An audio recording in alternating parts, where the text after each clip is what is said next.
روزہ رکھنا، گناہ سے بچنا۔ ایک بات یہ بھی بتا دوں، جو رمضان شریف میں گناہ کرتا ہے، اللہ کے رسول فرماتے ہیں کہ اللہ اس کے 1 سال کی نیکیوں کو برباد کر دیتا ہے۔ رمضان شریف میں ایک گناہ، یہ کہاں سے میں پڑھ رہا ہوں؟ المعجم الاوسط سے یہ حدیث پڑھ رہا ہوں۔ ہاں، جو رمضان شریف میں ایک گناہ کرے، اللہ اس کے 1 سال کی نیکیوں کو برباد کر دیتا ہے۔ اس لیے رمضان شریف میں جہاں مسلم اکثریت ہے بڑا مزہ آتا ہے۔ ہمارے گاؤں میں بھی بڑا مزہ آتا ہے، 80% حضور کے غلام رہتے ہیں، مزہ آتا ہے۔ ممبئی میں بھی رمضان شریف کا مزہ آتا ہے، مراد آباد، سنبل، ادھر بھی رمضان شریف کا مزہ ہے نا۔ کیا بازار سجتے ہیں، کیا افطار لگتی ہے، لیکن یہ بازار ہے۔ اصل رمضان شریف کی بہار اس کی ہے جو گناہ سے بچ جائے، عبادت کر کے اللہ کو راضی کر جائے۔ کیا بات ہے حضرت، سبحان اللہ۔ روزہ رکھنا، ہو سکے تو رمضان شریف میں تہجد، سحری کو اٹھتے تو تہجد کا اہتمام کرنا۔ میرے آقا فرماتے ہیں جو تہجد پڑھتا ہے، آقا فرماتے ہیں انشاءاللہ وہ بے حساب جنت میں داخل ہوگا۔ تو نہیں سال بھر پڑھ سکتے تو رمضان شریف میں 2 ہی رکعت پڑھ لینا، زیادہ اس کے یہاں بہت زیادہ کی ضرورت نہیں ہے، وہ بہت تھوڑے عمل پہ راضی ہو جاتے ہیں۔ سحری میں اٹھو جلدی سے 5 منٹ پہلے اٹھ جاؤ، وضو کرو، 2 رکعت پڑھو تہجد، دونوں میں 3 بار قل اللہ پڑھو اور اللہ سے کہو۔ اللہ کہتا ہے میں پہلے آسمان پہ تجلی کرتا ہوں، پہلے آسمان پہ رات کے آخری حصے میں تجلی کرتا ہوں اور کہتا ہوں مانگ کیا مانگتا ہے، جو مانگے گا تو جو مانگتے ہو۔ لیکن اس وقت سحری میں آپ کیا کرتے ہیں؟ اس وقت بھی آپ لوگ اس وقت بھی آن لائن رہتے ہیں، ضرورت کے تحت رہتے ہو، اچھی بات ہے۔ اس وقت اللہ فرما رہا ہے مانگ میں دوں گا، آپ آن لائن ہو۔ افطار کے وقت تو آواز آ رہی ہے جو مانگے گا دوں گا، آپ آن لائن ہو۔ رمضان شریف کا فائدہ اٹھاؤ، 1 بار درود شریف پڑھو، 70 بار درود کا ثواب۔ سبحان اللہ۔ رمضان شریف کے لیے تیاری، ابھی سے توبہ کرو، استغفار کرو، آج سے پہلے جو ہوا، جو گناہ ہوئے سب سے معافی مانگو، توبہ کرو اور نماز کے پابند بنو۔ آخرت کو بھول چکے ہیں لوگ، آخرت کو فراموش کر چکے ہیں، اور یہ بات یاد رکھیں، قرآن نے آخرت کی جتنی بات کی ہے، پورا قرآن اٹھا کر کے پڑھ لیں، 70% آیتیں قرآن کی آخرت سے متعلق ہے۔ میں نے قرآن مقدس کی جس آیہ کریمہ کی سورہ نبا سے تلاوت کی ہے، اس میں اللہ تبارک و تعالیٰ نے قبر سے اٹھنے کا ذکر کیا ہے۔ انسان قبر سے اٹھے گا، کس طریقے سے اٹھے گا؟ قبر سے اٹھنے والا ایک ہی شکل پر نہیں اٹھے گا، قبر کے اندر تو سب کو انسان کی شکل میں داخل کیا جائے گا، لیکن قبر سے اٹھتے وقت ہر انسان جو ہے اصل شکل پہ نہیں اٹھے گا، انسانی شکل میں نہیں اٹھے گا۔ کون کس شکل میں اٹھے گا؟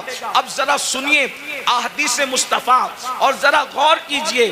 قرآن کہتا ہے یوم ینفخ فی الصور فتأتون افواجا، اور اس دن جب سور پھونکا جائے گا تو لوگ فوجوں فوج اپنی قبروں سے نکلیں گے، یعنی اللہ کی بارگاہ میں حاضر ہوں گے۔ تو جب انسان اپنی قبر سے باہر نکلے گا تو قبر سے باہر نکلنے کی کیفیت کیا ہے؟ صحابہ کرام نے پوچھا یا رسول اللہ صلی اللہ تعالی علیہ وسلم، یہ بتائیں کہ جب انسان اپنی قبر سے باہر نکلے گا تو اس کی کیفیت کیا ہوگی، اس کی حالت کیا ہوگی، کس پوزیشن میں وہ نکلے گا؟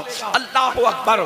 دفن کرتے وقت تو انسان کافور کی خوشبو میں بسایا ہوا ہوگا، دفن کرتے وقت تو انسان کو کفن پہنایا ہوا ہوگا، دفن کرتے وقت تو انسان کی کیفیت یہ ہوگی عطر اور سرمے کے اندر وہ معطر بھی ہوگا اور اس کی آنکھوں پر سرمے کے اثرات بھی ہوں گے، لیکن اللہ اکبر اٹھتے وقت انسان کی کیفیت کیا ہوگی؟ اب ذرا غور سے سماعت کریں۔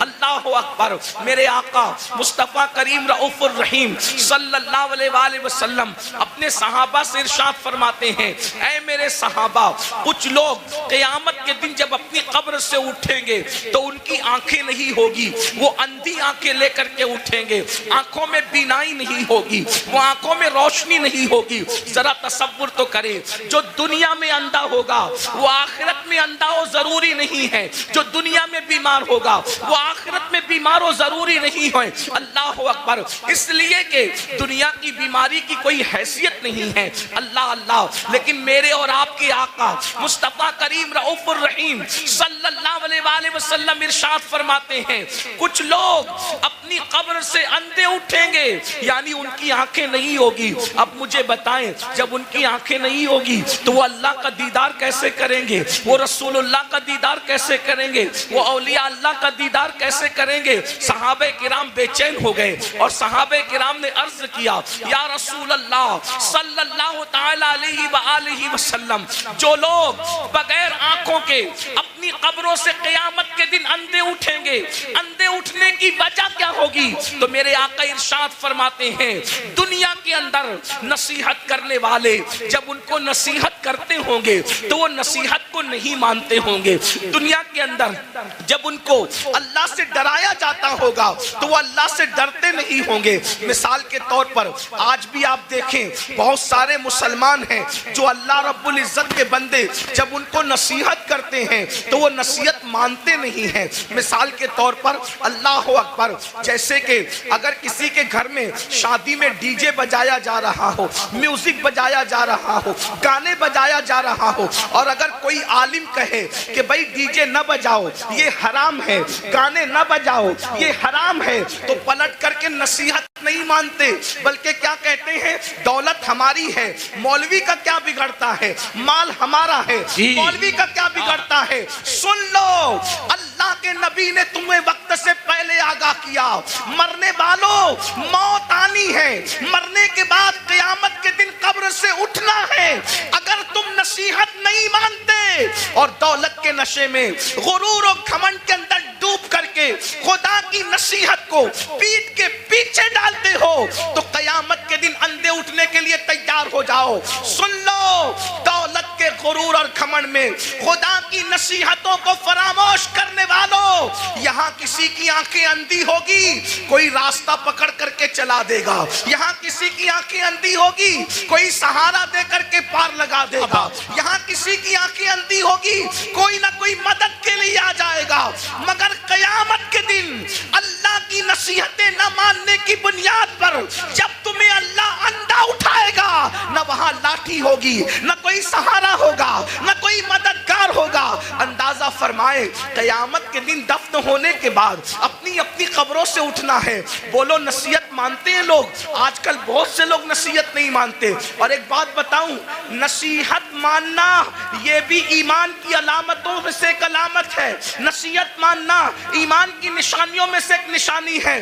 قرآن کہتا ہے وَذَكِّرْ فَإِنَّ الذِّكْرَى تَنفَعُ الْمُؤْمِنِينَ، کہ نصیحت کرو کہ نصیحت مومنین کو فائدہ دیتی ہے۔ پتا چلا جو نصیحت قبول کرتے ہیں وہ مومن لوگ ہیں، اور جو نصیحت قبول نہیں کرتے وہ اپنے بارے میں خود سوچیں کہ وہ کیا ہیں۔ اس لیے نصیحت قبول کرو۔ آج نصیحت قبول نہیں کی جاتی۔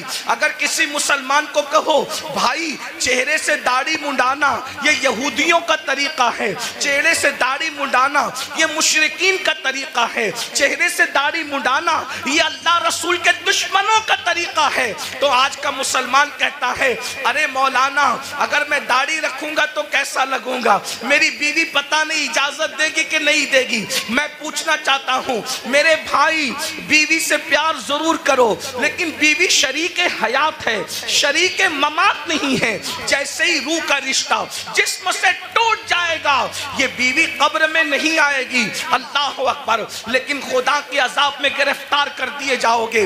تو پہلی چیز اللہ کے سچے رسول صادق و مصدوق مصطفیٰ کریم رؤوف الرحیم صلی اللہ علیہ وآلہ وسلم فرماتے ہیں جو نصیحت نہیں مانتے، جو حق کو قبول نہیں کرتے، وہ قیامت کے دن اندھے اٹھائے جائیں گے۔ یہاں ایک بات کا اور اضافہ کر دوں، بہت سی چیزوں میں نصیحت کی جاتی ہے، حرام کام نہ کرو، بدعات نہ کرو، خرافات نہ کرو، جرائم نہ کرو، گناہ نہ کرو، بد مذہب گستاخ رسول سے دوستی نہ کرو، ان سے رشتہ داری نہ کرو، بہت سی چیزیں کہی جاتی ہیں، لیکن ہماری قوم نصیحت ماننے کے لیے تیار نہیں ہے۔ پھر میرے آقا مصطفیٰ جان رحمت صلی اللہ علیہ وآلہ وسلم ارشاد فرماتے ہیں دوسرا گروہ جب قبر سے نکلے گا تو ان کی کیفیت کیا ہوگی؟ آقا ارشاد فرماتے ہیں جب دوسرا گروپ، چونکہ قرآن کہتا ہے